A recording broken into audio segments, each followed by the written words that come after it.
Hi, I'm Kim Rayner. I am the pre-transplant coordinator here at UAB. I have been here since 2016. I came from Indiana. I've been in transplant since 2008. So as a pre-transplant coordinator, we are the ones that actually go through and receive all the records from the referring physicians. We look through them and then we communicate with the transplant patients and go through the information and get them all set up for transplant evaluation.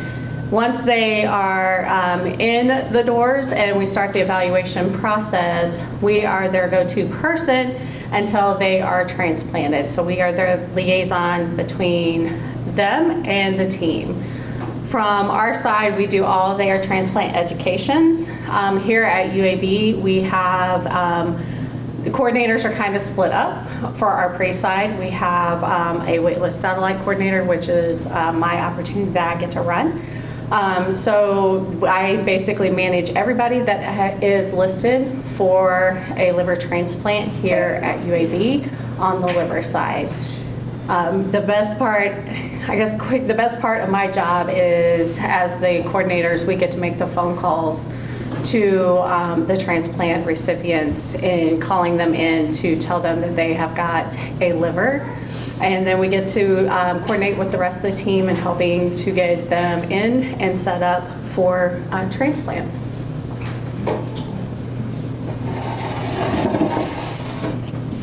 I'm Erin. I'm one of the liver transplant social workers at UAB, and I've been here since 2017.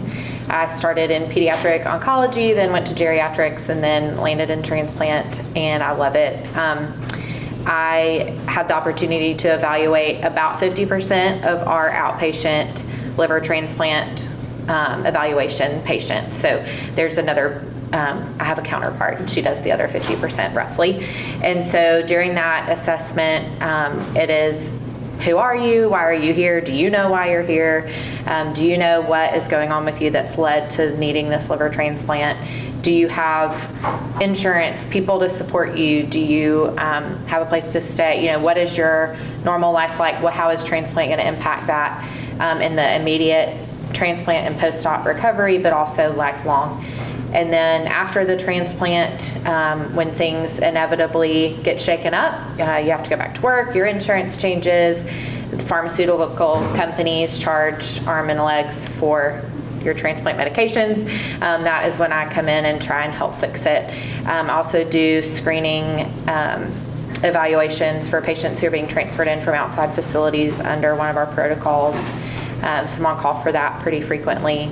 And my job is basically to reduce barriers. We're not trying to keep transplants from people that need them, but there is a way to do transplant well.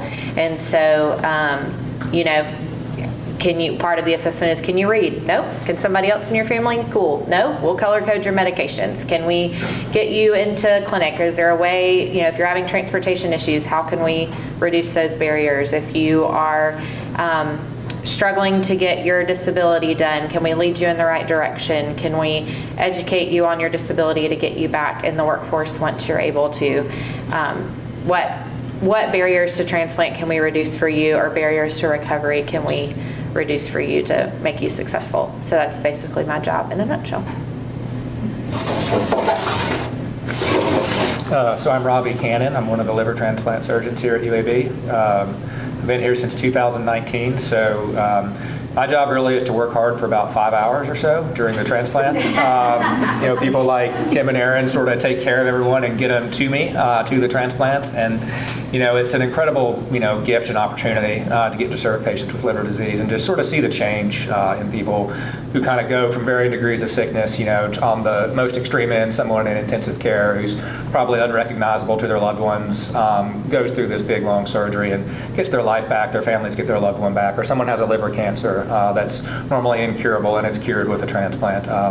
It's an incredible gift to get to serve, you know, patients who are in need. And, you know, for that 5 hours worth of hard work, I get paid back by getting to be, you know, just a part of the life of an incredibly just sort of grateful and inspiring group of patients.